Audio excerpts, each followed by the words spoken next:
Good morning, everybody. Today is Saturday, April 3rd, 2021. You are watching or listening to another edition of Forward Maryland.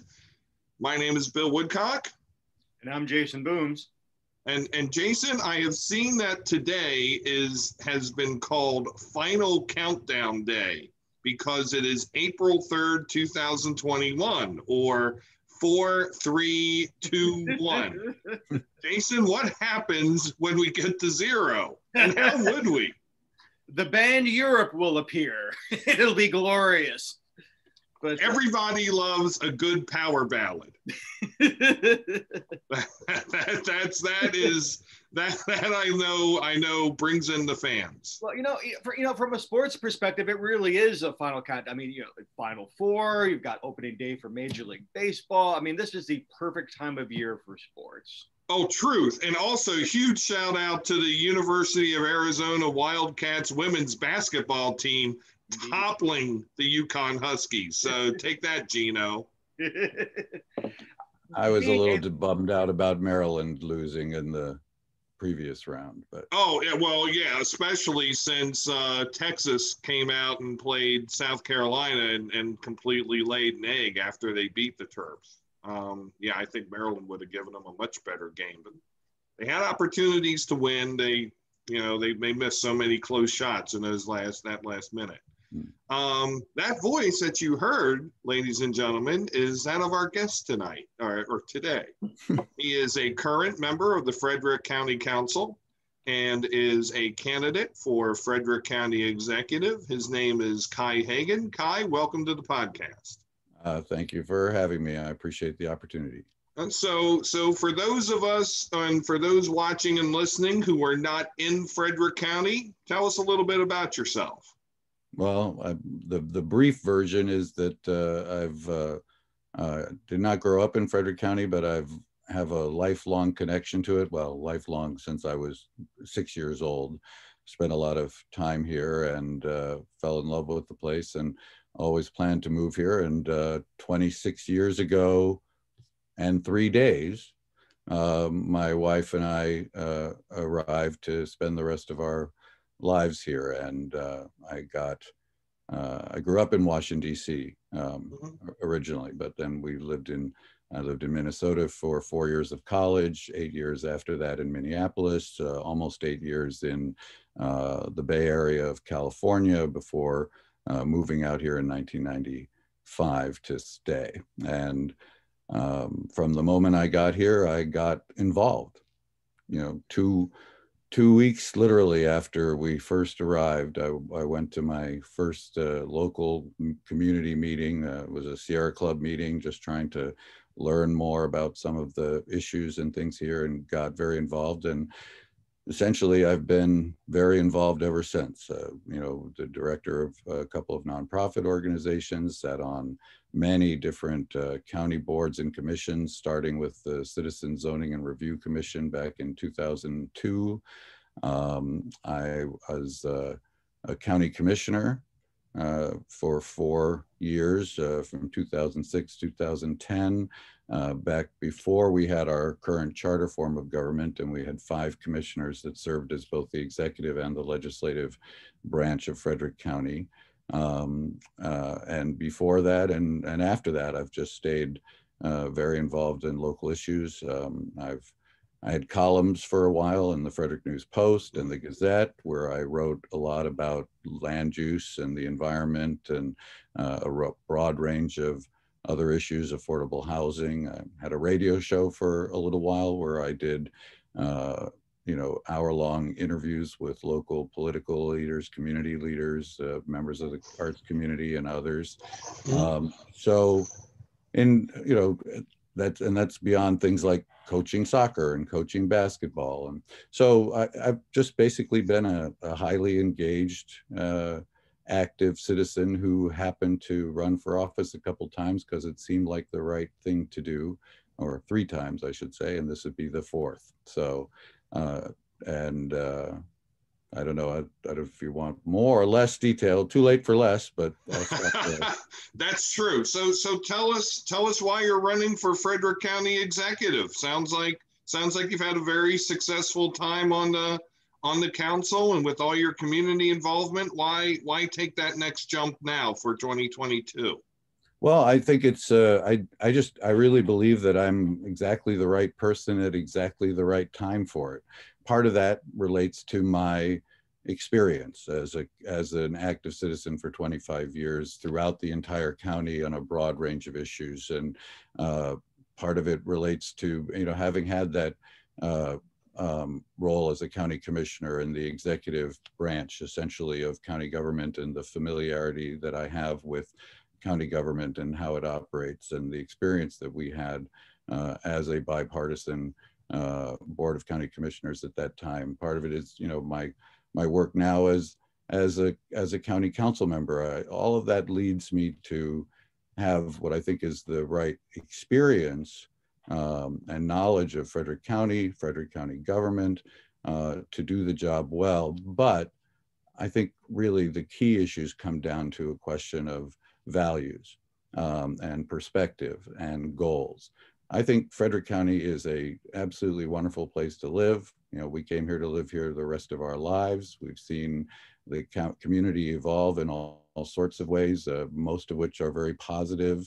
It's a thriving, prosperous, beautiful community in a lovely, natural landscape, close to and with all the benefits of being near, Washington and Baltimore metropolitan areas and all that entails.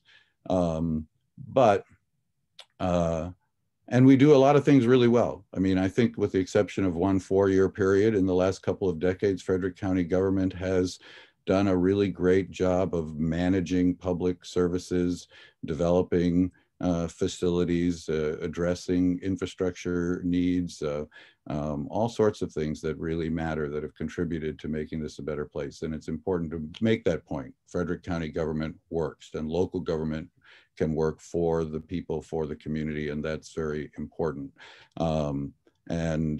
It needs to continue to work well. I mean, we do a lot of things well. The AAA bond rating, the county has been well managed. I have a lot of knowledge about that, a lot of experience with that, but we're also facing real challenges. It's not as if we don't have issues to deal with better than we have. And some that are just continuing problems that need to get addressed well all the time. So an example of the latter is, when you're a community that is growing, that has real growth pressures, you have a lot of challenges that come with that. Now, it's also true that if you manage them properly, they are real opportunities, and we should think of them that way. But the challenges associated with continuing growth pressures and real growth with people and businesses moving here can affect the community in a lot of ways. And for, the entire time I've been here, I've been very involved in land use planning and development. It's an area, I was on the planning commission, been on various other boards and commissions, was a county commissioner and a county council member, wrote a lot about these issues, and I'm a very strong advocate of smart growth, which is not just one or two key things that people are familiar with, but an array of a dozen or more different core principles that can help us to guide the growth in a way that can accommodate the growth that is coming without destroying the quality of our life, and in fact enhancing a lot of the things that we love about our community and our natural environment. And I think I'm exactly the right person for that, given my experience and history on those issues.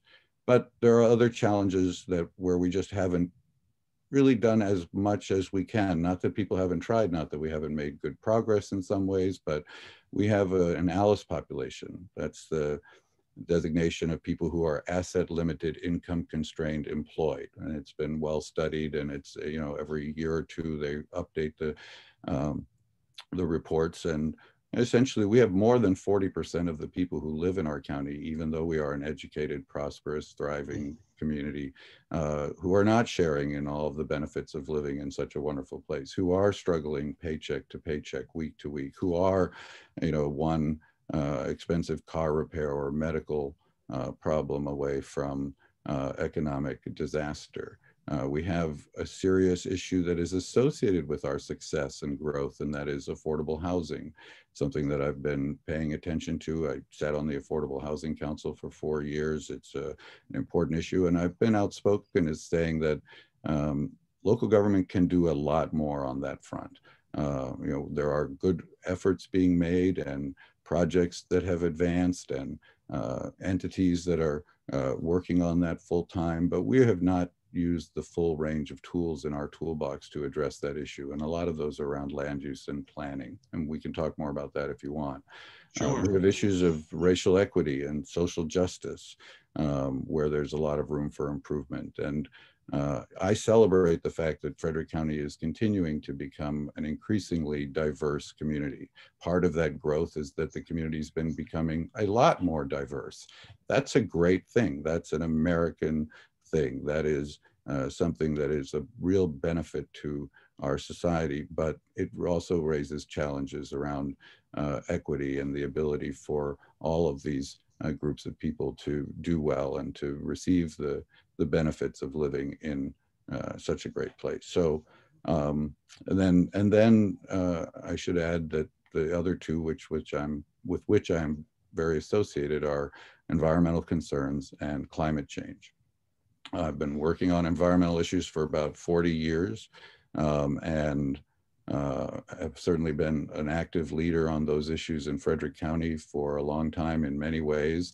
And if we're going to protect our natural landscape, natural resources, biological diversity, while accommodating the growth that is inevitable, it's not going to happen by accident. And for me, that's a top priority. And I would blend that in with climate change, which is a very real issue, an existential crisis, a threat to our planet and to everywhere on it. We are not an island.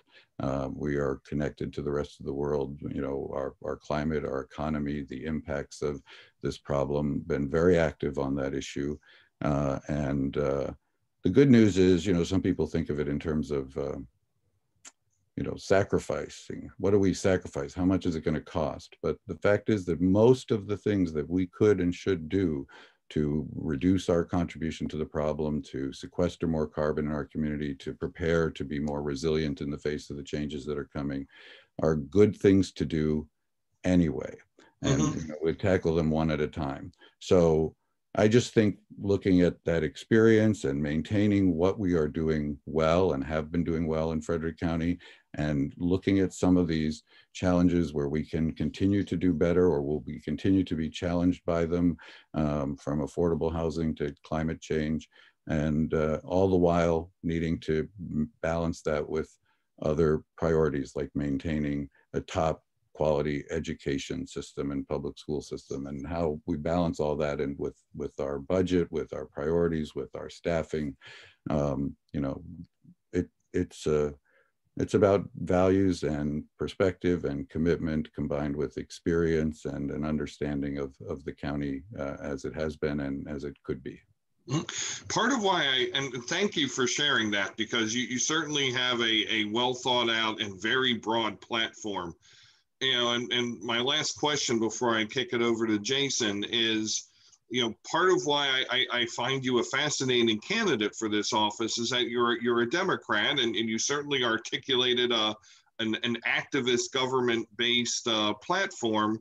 But you know, for those who aren't that familiar with the demographics of Frederick County, I mean, there is Frederick, and there are a couple of other towns. But it's very rural and it's very purple, and you are not a Frederick City person. You're from the more rural areas. So how do you find that activist message, activist government message? How do you find that? How does that go over in the more rural parts of Frederick, which may be on the more red side of the purple? Well, I mean, Frederick County is changing, but, you know, when I got elected originally in 2006, there were, what, 10 or 15% more Republicans than Democrats in the county. As the county has grown and become more diverse and everything, that has been changing. And I think it's accurate to describe us as a purple county, but I was able to win in that environment because you know, what it comes down to is your identity, people's sense of your values, sense of trust, and the fact that a lot of these key issues are not partisan issues, right? We're not talking about a lot of the major national issues that are at the kind of the core of the partisan divide in Washington or something. You know, Democrats and Republicans and unaffiliated voters can agree about smart growth. You know, we all want good schools. We all want to protect the quality of our air and water. We all want to address traffic congestion and avoid school overcrowding and make sure that we have good public amenities and public services and create an environment within which a diverse, flexible, resilient business community can thrive. Those are things that are not inherently partisan. And I think people on both sides of that divide, if you want to, you know, think of it that way, at the local level, there are enough of them who are willing to kind of look at an individual, look at those policies, look at that experience, and support somebody who may not even be, you know, in their party, but shares those values about their local community and its future and its well-being. Excellent. Jason? Yeah, Kai, a few questions, a couple that are looking back and a couple that are looking forward. First one, and by the way, feel free to be as wonky as you like. Our audience loves that. Well, yeah, I get accused of being a little too wonky, as someone said to me recently, and I've quoted a few times since then. I'm better at thoroughness than brevity. Oh, that's fine. Well, first, what would you say if you had to identify one thing, the single the accomplishment that you're most proud of from your service in local government thus far? Well, I mean, I think, you know, the area in which I have been most active and from almost the very beginning relates to land use and planning. There have been huge changes in our community, not just because of growth, but in how we manage growth over the last 2 decades. And, you know, I was back in the early 2000s when I was a citizen activist and writing columns and everything else about these issues, we were not doing things the right way. You know, we're still not perfect, but we've come a very, very long way. And I think I've had, you know, something to do with that. I mean, a lot of people take credit, a lot of people have been involved, but it's something that I've worked very hard to do and to, you know, deal with that message and those ideas around smart growth, protecting our environment. And I've been involved in one way or another in every comprehensive and regional planning process in Frederick County for the last 20 years.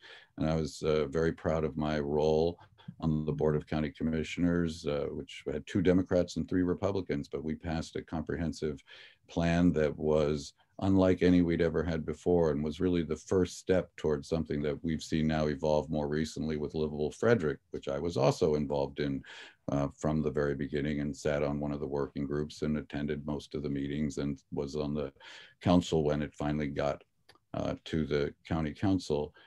So I would say, you know, the 2010 comprehensive plan and just in general, the shift in the way we think about land use and planning and protecting our environment, you know, in the context of a growing community are the things that I've been most proud of and where I think I've had a real impact. And I think that is something that a lot of people appreciate about my efforts over those years.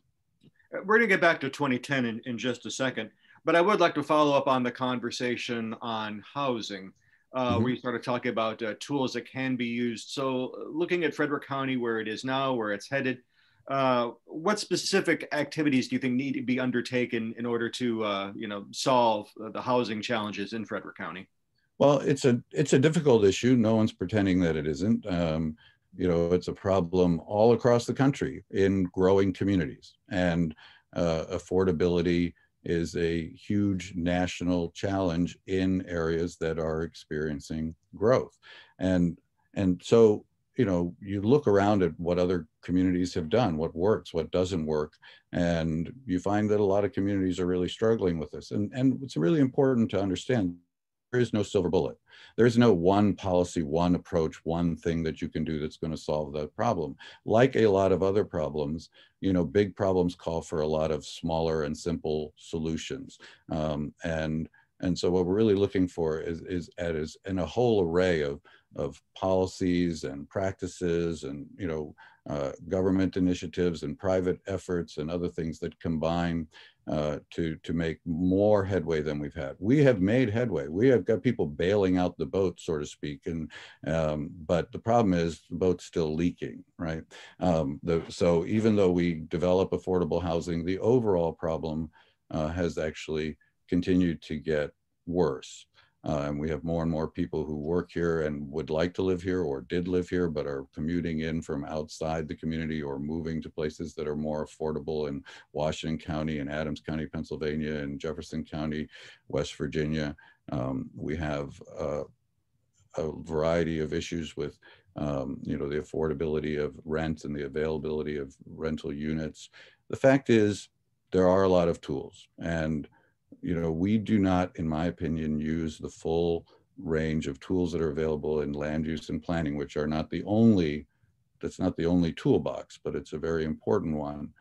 For a long time, almost all development in Frederick County was developer driven.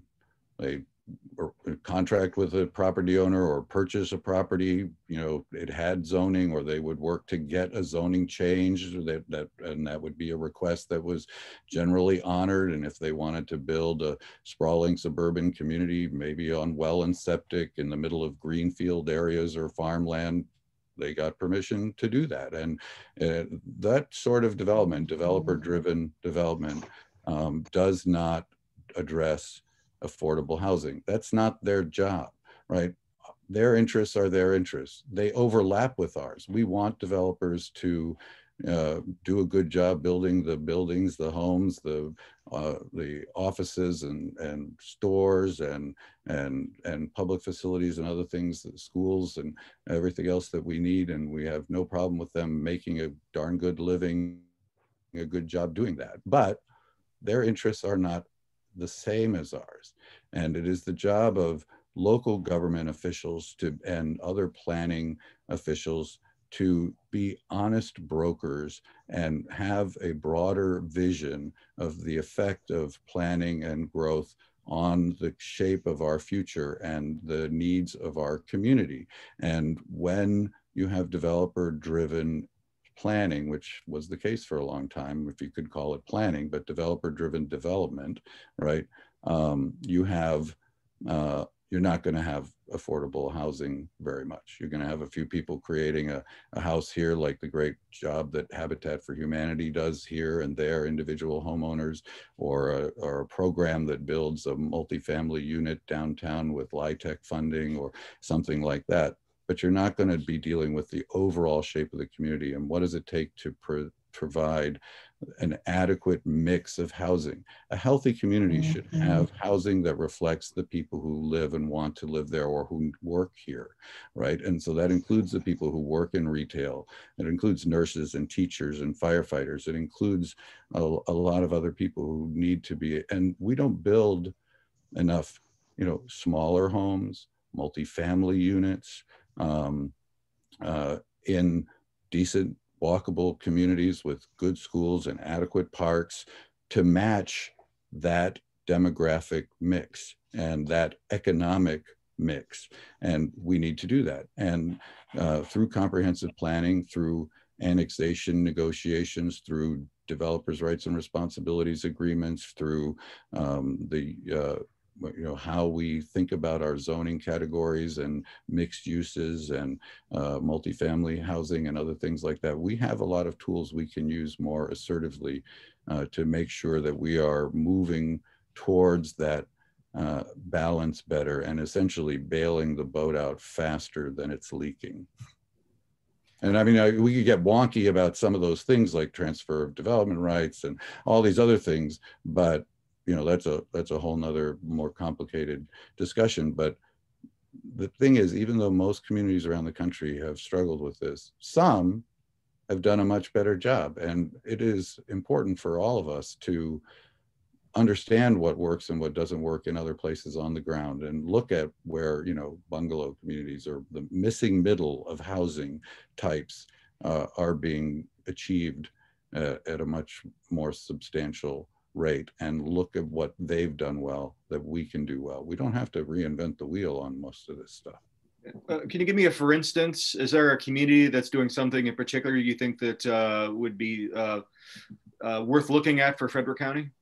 I mean, there are tons of individual projects and things that have been done. I mean, you know, from zoning in California around, you know, smaller units and bungalows, to what they've been doing in, you know, Boise, Idaho, which, believe it or not, is experiencing a lot of growth pressures, or a very conservative state like Utah, where through Vision Utah, or whatever I can't remember the exact name of the project, they have, here's this, what, 80% red state or something that has taken a strong lead and a major commitment to smart growth. They don't call it smart growth, you know, for political reasons, but that's what they've been doing, you know, dealing with public transportation,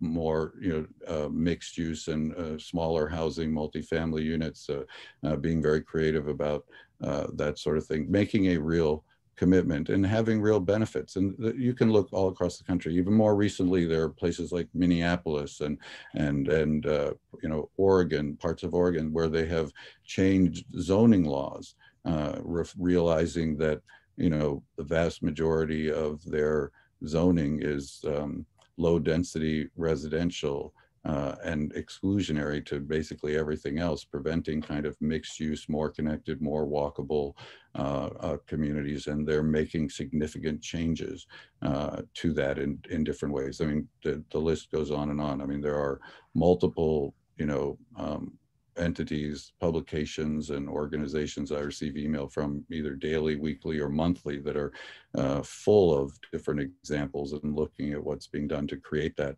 missing middle, to develop more affordable, attractive rental housing, to look at how urban design, suburban design, and even architectural design can create, you know, attractive, affordable options and housing for people. Two quick questions, and I'll kick it back over to Bill. I want to reserve one future question for a bit later, but just in terms of the 4-year period where things might not have been as well managed, I'm going to take a guess. I might have started in 2014. No, it started in 2010. Yeah, that's right. Sorry, 2010, 2014.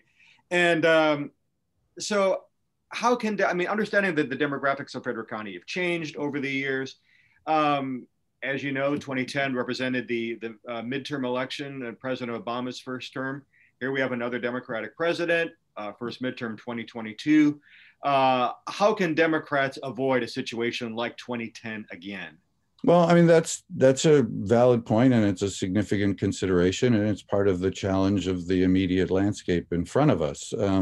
You know, 2010 was the worst election for Democrats across the country in more than a century. You know, purple places everywhere went red. In fact, it led to a lot of the other issues and problems we're still dealing with today, with the Obama backlash, the rise of the Tea Party, the incumbent Democrat who had won with a large turnout and a coalition of voters that showed up in smaller numbers in the midterm when they could have given him a much greater ability to achieve things. We saw a switch in the House and the Senate in that election. But what also happened, and what people don't pay enough attention to, and I don't really want to get too wonky about all of this, but that election led to many legislative elections around the country in other states, switching states that were purple or blue to red dominated state legislators, both houses. All right, so places like Michigan, Ohio, Wisconsin, and others, and we've heard a lot about those states in recent years and how important they've been.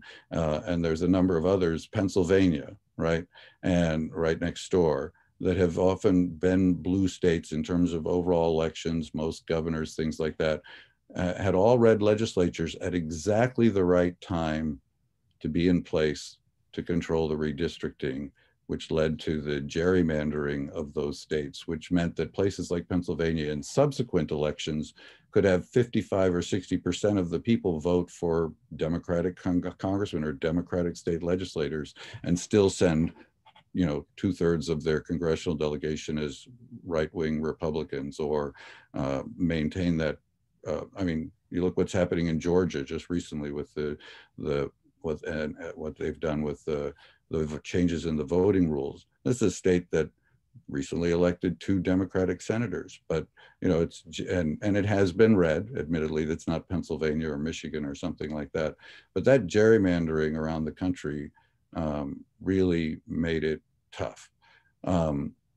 That is a problem we have in Maryland the other way around. I mean, Democrats are guilty of gerrymandering too. It's just that across the country right now, Republicans have had the greater opportunity to create the more egregious examples of it on a much broader scale, and it's affecting our national politics. And thankfully, that has not been an issue in Maryland. But that we're still affected by national politics. As you point out, we had Obama was a first-term Democrat, was a midterm election 2010. Now we have a first-term Democrat and Biden elected in 2020. We're going to have a midterm election 2 years later. That historically tends to increase the turnout of the party that's out of office. That national gestalt affects local elections because our elections are on the ballot at the same time. So we're not, again, we're not an island, right? So those things, you know, the demographics of Frederick County have been changing. Like I said, there were 11,500 more Republicans than Democrats registered out of a much smaller group of overall voters. So the percentage was even more significant in 2006 when I first got elected, and that number has been shrinking. Now there are about 4,000 more registered Democrats than Republicans. It's still purple. The national gestalt, the relative partisan turnout, the nature of the individual candidates and what sets them apart from each other and other things will still make a big difference. And we are still a purple county that could go either way, but at least we're not starting behind, right? You know, and that makes a big difference. I think we have voters out there. So any campaign that's running in 2022 has to do a really great job along with the party and other candidates running for offices in the county to reach out to voters in a way that maintains that high turnout. And that's going to be critical, I think, for a Democrat to win in 2022 in purple places. You're going to need a good Democratic Party turnout, even if you have cross-party voters in both directions and a candidate that appeals to some Republicans or wins a marginal victory with unaffiliated voters. That turnout issue is going to be really important. Well, one follow-up to that, I don't mean to monopolize all the time, Bill, my apologies. But you're fine. But I was going off of that. I really want to hit that local point. So as far as Frederick County is concerned, in terms of electoral success, are there any, and you started talking about this just moments ago, are there any other do's or don'ts that you would suggest to any Democrat running in Frederick County in 2022? Well, I mean, if you talk to a dozen different active wonky Democrats, you know, Central Committee members, active community leaders, current or former elected officials, you're going to get 12 different sets of advice about that sort of thing. And, you know, I have my own perspective on some of it, but I think, you know, you want to be effective at getting your message out. You want to build your personal identity and a brand that in a way that people can understand. I think you know, hopefully you're focusing on issues that resonate with the community and that people care about. But you're also going to have, you know, you're going to have to raise money. You're going to have a well-organized campaign. You're going to have a strong grassroots presence. You're going to have to be out there in the community, you know, knocking on doors and talking to people and going to other events, which hopefully we'll be able to have more of as we get out of this current crisis and can do more in-person campaigning, whether it's events or knocking on doors and things like that.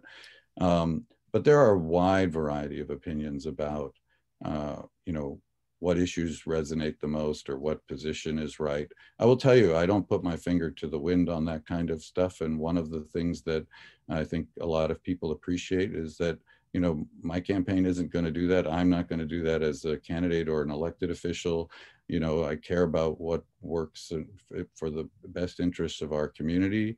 And, you know, I focus on those things. During the last presidential election, my last campaign, sorry, in 2018,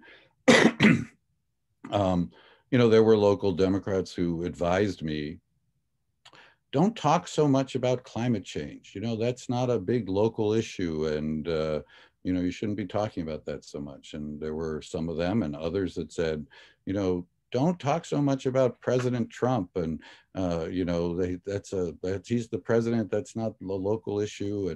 And others that said, you know, you shouldn't talk so much about your opposition to Governor Hogan's P3 plan for I-270 in the Beltway. Because they thought that, you know, they might offend too many commuters who hope that maybe in 10 or 15 years they'll have an extra couple of toll lanes to use or something. But, and that's a whole separate complicated issue in which I've been fairly active and outspoken. But, you know, I won't say I ignored that advice in the sense that I listened to it and thought about it, but I ultimately didn't agree with it. I mean, so you're going to get different advice from me than other people, but I think it's very hard for me to be rebranded. I've been a very active public figure for more than 2 decades now, or about 2 decades, depending on what you consider public. And I think one of the advantages that I have in a campaign like that is that people know me. They know what my core values are. Most of them, I think, you know, understand what motivates me to do this work in the community. They agree with me on some or many of the most important local, I think often nonpartisan sort of issues. And, you know, I'm not in the pocket of developers, but you know, that I'm supporting you know, smart growth, that I'm trying to protect the environment, that I support top-notch public schools, education, high quality public services, that focus on affordable housing. These are things that people know. And so, you know, I'm not one to tell people, take this position or talk more about this issue because it'll work better politically, because that's not the way I work. And so it's not the way I would tend to. I want to talk about issues, but those issues are those issues. They're not something that's changing because of what's considered a hot or more or less viable campaign issue right now. So I may not be the best person to give that kind of advice. But thorough response, and that's appreciated. Back to you, Bill. All right, Kai, we have about 10 minutes, so I'll ask one question, but I will make an observation, is that I can think of a few counties in central Maryland that you should definitely be on their county council. So it's a shame you cannot do that. Be a county council member at large as a vocation. Well, but I appreciate that, I think so. Definitely, no, for sure. Especially loved your answer on the housing question. That's what prompted that thought. So my question is about regionalization. So part of the reason I find Frederick such a fascinating place, Frederick County such a fascinating place, is its position. It's part of the Washington Metro, but it's on the border of both the Baltimore and Washington Metros. On the west side, it's, you know, Washington County and points west. But Frederick is pretty unique in that I think it's the only Maryland county that borders 3 states, West Virginia, Virginia, and Pennsylvania. And so, you know, how do you see, if you're county executive, you know, how do you see positioning Frederick as a regional partner? Because it would seem to me that there would be a lot of opportunities to partner regionally with other jurisdictions in Maryland and beyond. Well, there are, and look, again, I will repeat that we're not an island, right? You know, we're not under a bubble. You know, our boundaries describe us, as you said, as connected to 3 other states, 3 other counties. And we are part of the DC metropolitan area, the Baltimore metropolitan area. Certainly some people may disagree with that, but when you think in terms of commuting patterns, Right. where people move here from, where people work, you know, the economic opportunities that are created by our relative proximity to those markets and transportation systems versus, say, Cumberland or somewhere else. You know, I've been in communities that are close, you know, to New York City, like, say, Poughkeepsie, you know, which has a rail line and everything else, in a beautiful natural location where the downtown is hollowed out, and they've worked hard to protect it. So growth presents challenges. Growth in the metropolitan, in our county and in the metropolitan areas of Washington, Baltimore present challenges, but we're connected to all of that. We're connected to it economically, not just in terms of the, you know, number of jobs, but even the kind of jobs that are here, from high tech to government jobs. We're connected to it through our transportation grids, through air and water pollution concerns. You know, we're part of the Chesapeake Bay watershed. That's a fact. It's also makes it part of our responsibility to protect it. We're part of the Potomac River basin and system, you know, not just the Monocacy, our local river, primarily in Frederick County. So from, you know, economics to growth issues to environmental concerns, transportation, certainly, we are absolutely integrally connected into this particular area for all the benefits and challenges you know, that provides. So, you know, we work through the Metropolitan Washington Council of Governments, right? And you know, I've been a participant in that on the Transportation Planning Board. They're looking at their long-term vision statement right now, getting close to finishing that new meeting that new deadline and the newest report. And those discussions have been very interesting, and there's a growing amount of coordination happening in the region, looking at climate, looking at long-term smarter economic development and land use. And there's some push and pull and some tension between some rural-ish, former rural communities, ex-urban communities, like, say, a Prince William County, Virginia, that feels that, you know, it's not going to solve its problems with public transit, and they're very, you know, their development pattern is very auto-dependent and car-dominated, and, you know, they push back against certain changes that are trying to shift towards smarter growth and more public transit and things like that. But everybody recognizes the need to coordinate these things on a regional basis to some extent. It's not about giving up your autonomy, it's about recognizing your connectedness. And so, you know, our ability to attract certain kinds of industries, companies here, you know, biotech, high tech, other things, is all related to the fact that we're not only not an island, but we are a place connected to all those areas around us, and their well-being and success and ours are going to affect each other. Great, great, thank you. Jason, I know you have your traditional last question, so I shall kick back to you. Thanks. Well, actually, two-parter this. I would like to do a two-parter very quickly. So, Kai, what does success look like to you after it's 2026, you've been elected, you've served your first term? What are the metrics or indicators that would say it was a job well done?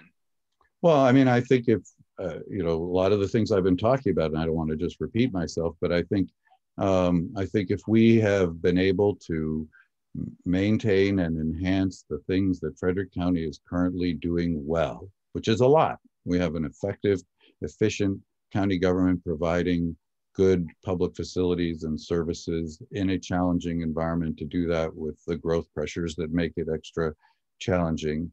You know, if we have continued to do those things well, maintain our AAA bond rating, a diverse local economy, our quality public services and good schools and things like that, that's a baseline.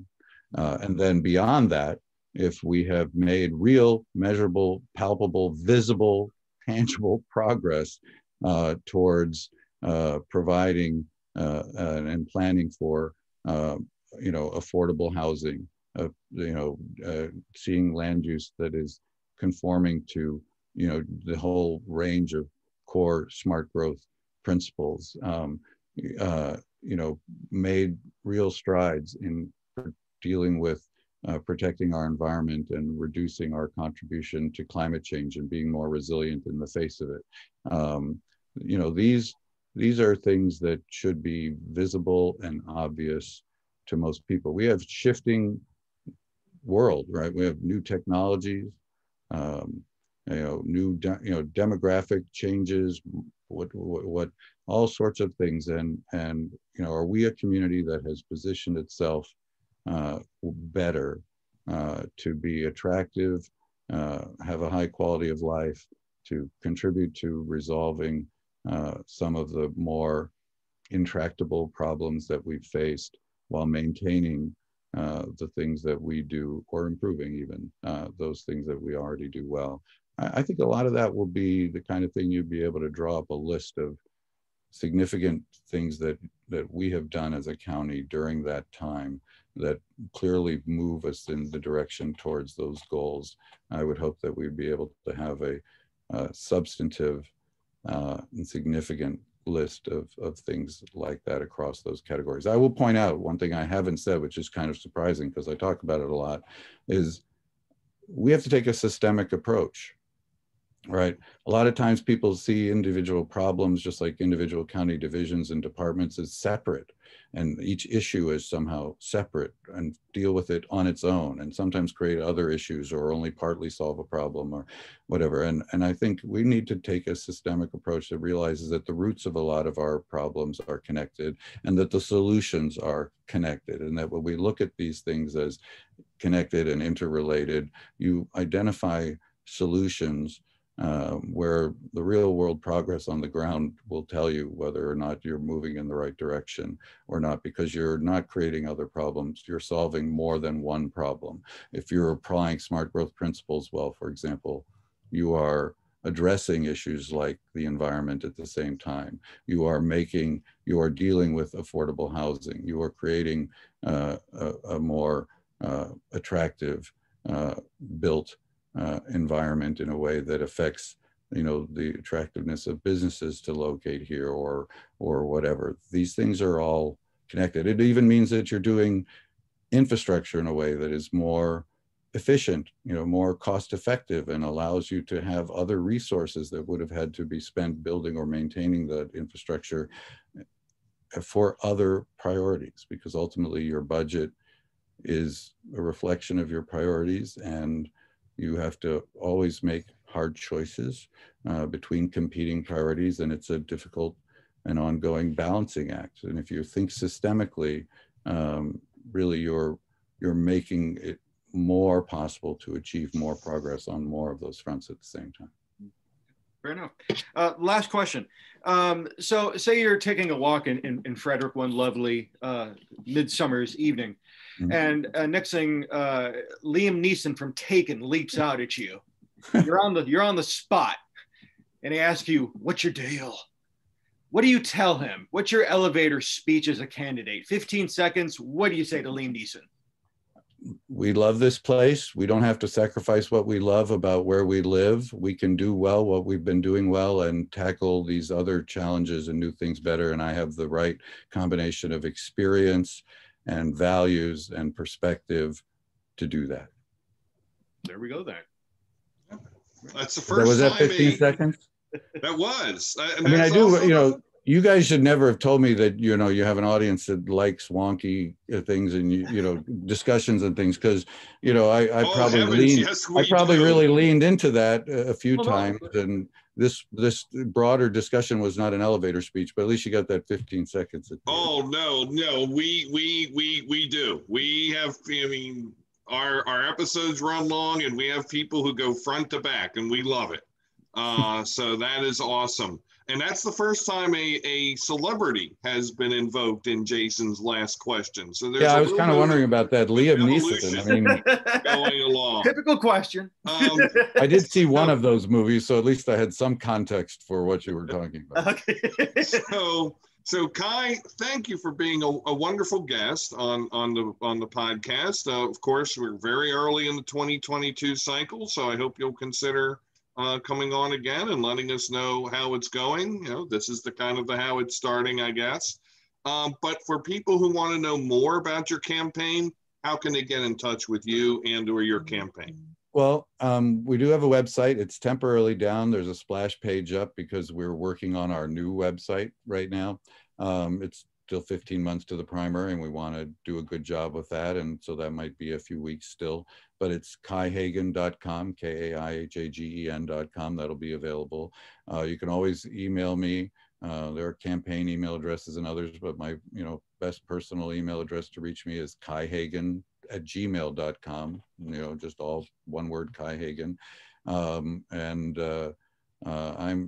any Google or anything else, I'm extremely easy to find and get a hold of. And I encourage anybody who has a question, a concern, an issue to discuss that they do so. And I will say, as far as coming back on, that's not a problem, because my general experience is the first time is so broad, right? We talk about all these things, and follow-ups often provide the opportunity to take a deeper dive into individual subjects, and I would look forward to some of that. Well, thank you. We're looking forward to that too. And I can also vouch for Kai's accessibility online. He's very, very responsive and very involved. So thank you for taking that extra step to get out and know voters and potential voters and people who just want to know more about you. Right. Jason, any last words for today? None today. Just looking forward to being outside of this glorious Saturday. Yeah, it's 22 degrees when I woke up this morning, 19 degrees yesterday, but I hear we've got warmer stretch of nice days in front of us. So I'm looking forward to that. That we do. Spring might very well have sprung, gentlemen. So thank you for joining us today out there in viewer and or listener land. So for Jason Booms, my name is Bill Woodcock, and come join us again next week for another edition of Forward Maryland. Have a great day, everybody. Take care.